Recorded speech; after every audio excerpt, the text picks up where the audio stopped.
Nakasulat dyan sa t-shirt nyo?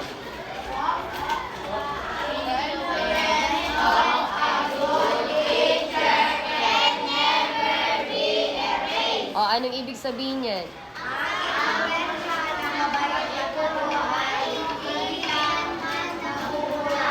Kailanman hindi mabubura.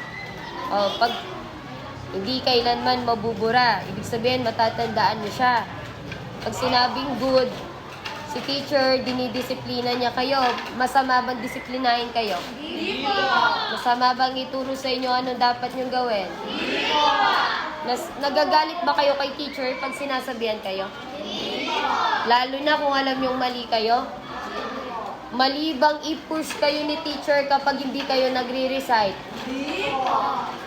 Okay, sige nga. Can you please tell me someone na na-influensyahan na niya kayo? Or nagkaroon ng impact siya sa buhay niyo? Sinong teacher yon? Magbigay nga kayo. Di. Ano pa?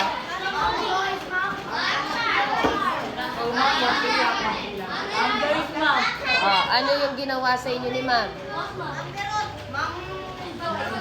Ano nga ginawa niya? Paano niya kayo na-inspire? Sino pa? Sige, Nash. Sige. Paano, Nash? Nash? Nash, paano? Ano, Nash?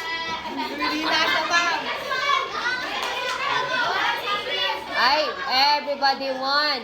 Wait lang, pakinggan niyo si Nash. Ano, Nash? Ano sabi mo?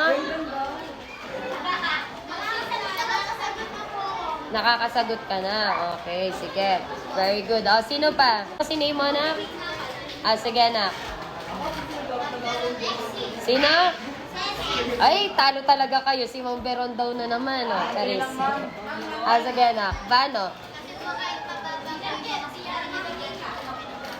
Ay, bisang Ma'am yung matos.